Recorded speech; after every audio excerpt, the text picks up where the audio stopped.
I play Robbie, Robbie Matthews, and he is head of activities at Camp Little Otter.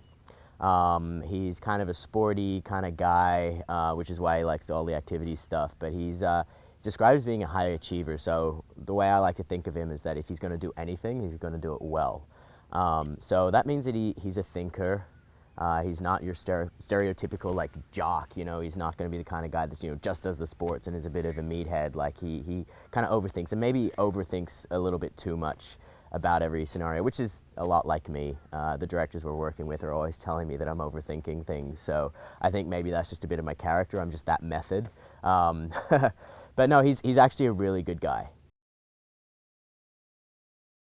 So the show takes place, Camp Little Otter, it's in this really idyllic part of the world. I mean, it's really beautiful. The natural beauty that surrounds it, you know, just gives it its aura, you know, but that's not quite enough. You know, the camp is starting to deteriorate a little bit. You know, Mac is starting to lose grip of the whole place. You know, her life is starting to disintegrate around her, and so is the camp, and she's in debt, and she's got all of that kind of going on.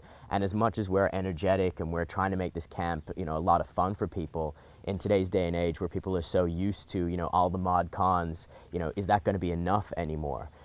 Which is kind of nice, because I think a lot of people have that really nostalgic view of camp. You know, a lot of people remember what it was like growing up, going to summer camp and having that really idyllic kind of time where you're away from the hustle and bustle.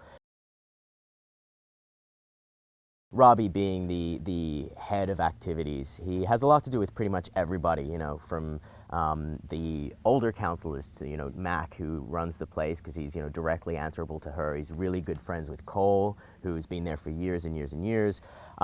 So he gets along with them. Then obviously his relationship with Sarah, it's a somewhat complicated, but it's very sweet at the same time. You know, they clearly love each other, but they're both a little bit scared to sort of take the next step, so to speak. I mean, Robbie thinks he's ready, but he kind of stuffs it all up, really. I mean, you know, he's a little bit too much of a young boy when it comes to that sort of thing.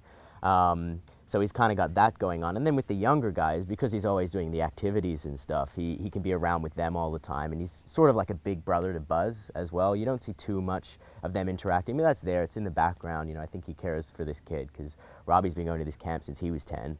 And so he's known Buzz his whole life.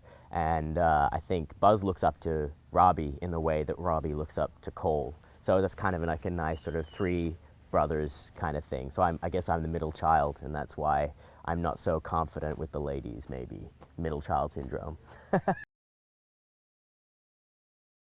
Well, I mean, we're in such an amazing part of Australia. It doesn't even feel like Australia at all. When I heard that they were going to be making an iconic camp show in Australia, I thought, well, how's that going to work? And then I started seeing photos of the location, and, you know, just with the pine trees and everything, it looks so amazing. And then, of course, they've come out and they've built these amazing sets.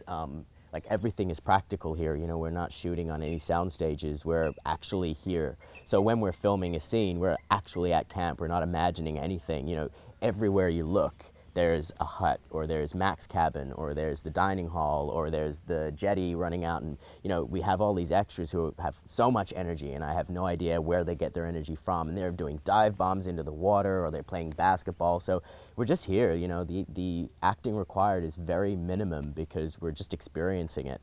And I mean, weather-wise, because we're not on a soundstage, it can be a bit problematic at times. We'll be aiming to shoot a really idyllic summer scene, and then it will just storm for hours and hours and hours, and then it'll stop and the whole place is looking muddy. And so we have to kind of backtrack and find inventive ways to still get what we're wanting.